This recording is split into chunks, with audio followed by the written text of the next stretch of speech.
The year is 1898, and a remarkable discovery is about to ripple through the world of archaeology, challenging established understandings of ancient Egyptian ingenuity and potentially rewriting the history of flight.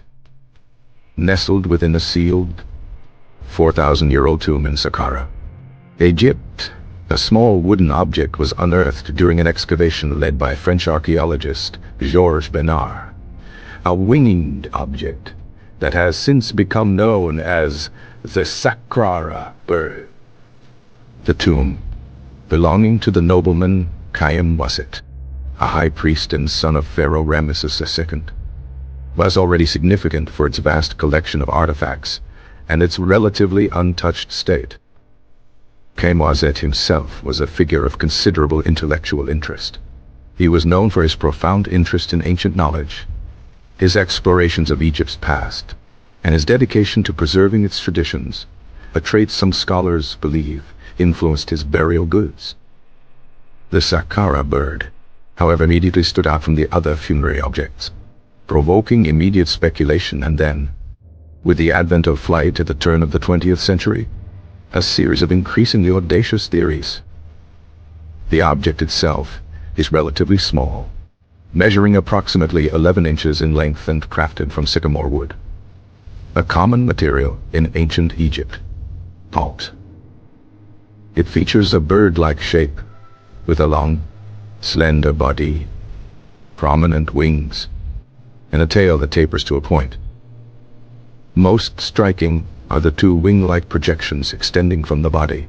These aren't simply decorative, they are subtly angled and, crucially, hollow, exhibiting a structure reminiscent of aerodynamic principles.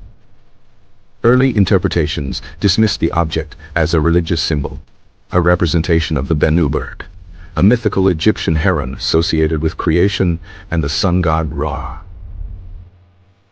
However, as aviation progressed with the Wright brothers pioneering flight in 1903, a far more controversial notion began to circulate that the Saqqara bird was a model glider, potentially indicating advanced knowledge of aerodynamics in ancient Egypt.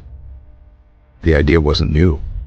In the 1920s, British aviation enthusiast Percy Woodcock formally proposed that the Saqqara bird was a functional glider, even attempting to build a replica based on his analysis.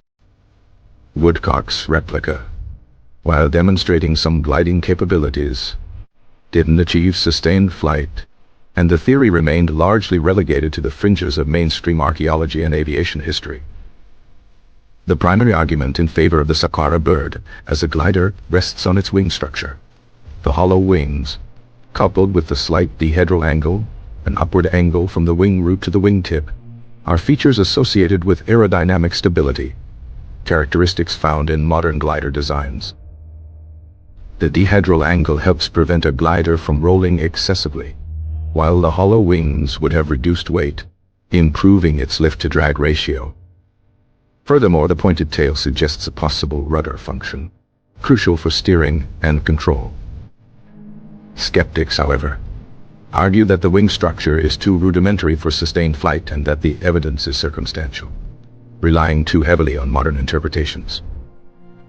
They point out that the object is just a model, potentially made for ritualistic purposes or simply as a decorative piece.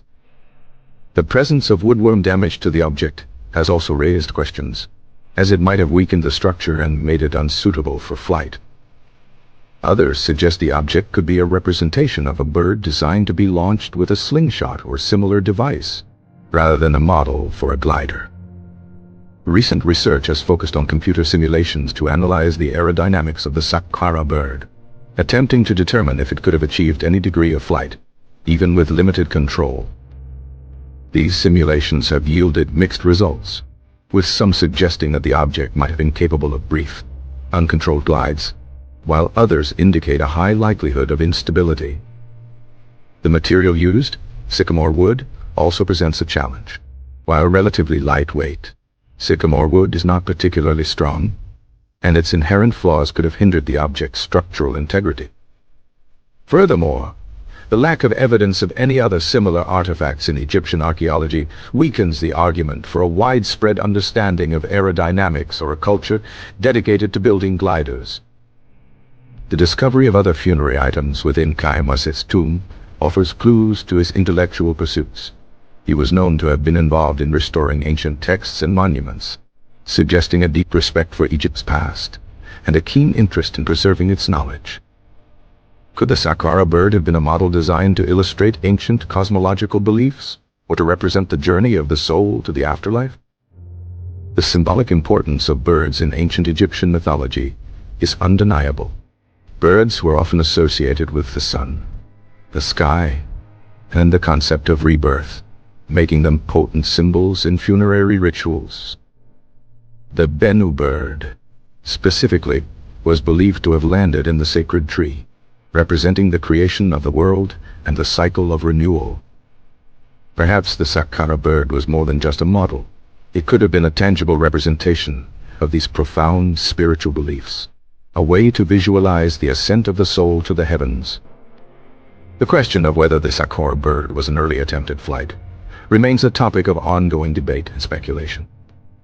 While conclusive evidence of its aeronautical function is lacking, the object's unique design and its potential aerodynamic properties continue to fascinate archaeologists, historians, and aviation enthusiasts alike. Ultimately, the Saqqara bird serves as a compelling reminder of the ingenuity and curiosity of ancient civilizations, demonstrating that even thousands of years ago, humanity was striving to understand and master the power of the skies.